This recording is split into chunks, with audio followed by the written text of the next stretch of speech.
Les infos partout en France.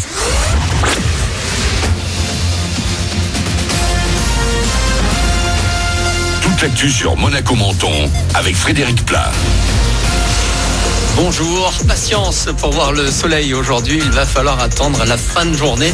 D'ici là, beaucoup de nuages et des pluies orageuses sur Monaco et la Côte d'Azur. Le thermomètre va rester sous les 20 degrés, il fait 14 au réveil à Menton. C'était la météo sur Énergie avec La Trégo, votre restaurant les pieds dans l'eau. Port de Plaisance, Cap d'Aille. Des opérations non urgentes déprogrammées à Marseille, à Paris, en Auvergne-Rhône-Alpes. Les hôpitaux sont obligés de libérer des lits à cause de l'arrivée massive de patients atteints de la Covid-19.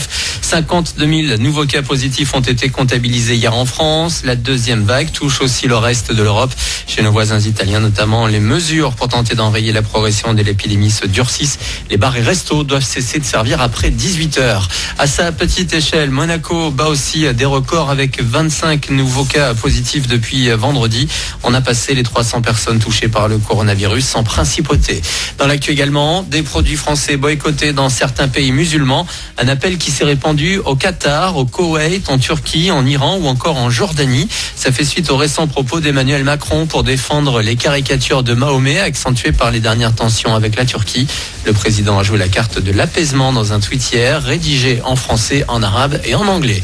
Le réflexe du matin pour bon nombre d'entre nous, se faire couler un café. D'après une étude, en boire 3 à 5 tasses par jour diminue le risque de maladies chroniques. C'est ce qu'on peut lire dans Le Parisien aujourd'hui en France ce lundi. Merci la caféine, mais gare aux effets négatifs sur le sommeil et surtout pas plus de 6 expressos par jour. Visiblement, ils n'avaient pas eu leur dose. Les Monégasques se sont laissés endormir par les Lyonnais hier. Défaite 4-1 chez les Gones pour l'ASM.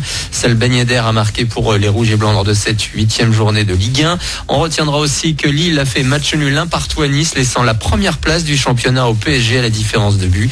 Monaco tombe 12e, Nice est 5e.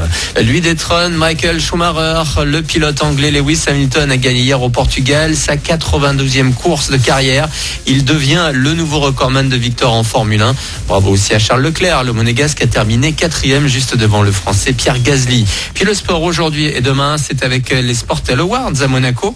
La cérémonie de remise des prix aura lieu ce mardi, mais tous les vainqueurs ne seront pas forcément au rendez-vous. Laurent Pions à l'organisation. Il y a certains qui sont d'un pays étranger, d'un pays européen. Ça sera pratiquement impossible pour eux de se déplacer, car vous le savez, il y a des quarantaines, des quatorzaines dans une majeure partie des pays européens. En revanche, nous avons essayé on a travaillé beaucoup sur les remettants, de façon à ce que le maximum de remettants soit le plus connu possible, ce qui est le cas. Donc vous verrez, malgré, je le répète, et j'assume ce que je dis, malgré la crise de la Covid, on a quand même un beau parterre de célébrités sportives qui seront le 27 au soir, qui défileront sur le tapis rouge le 27 au soir. Et pour tout savoir sur ces 2 jours de manifestation, sportelawards.com.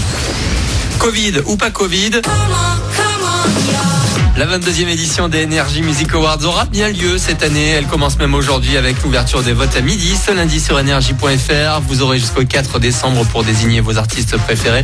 De nouvelles catégories cette année. Collaboration francophone de l'année et collaboration internationale de l'année.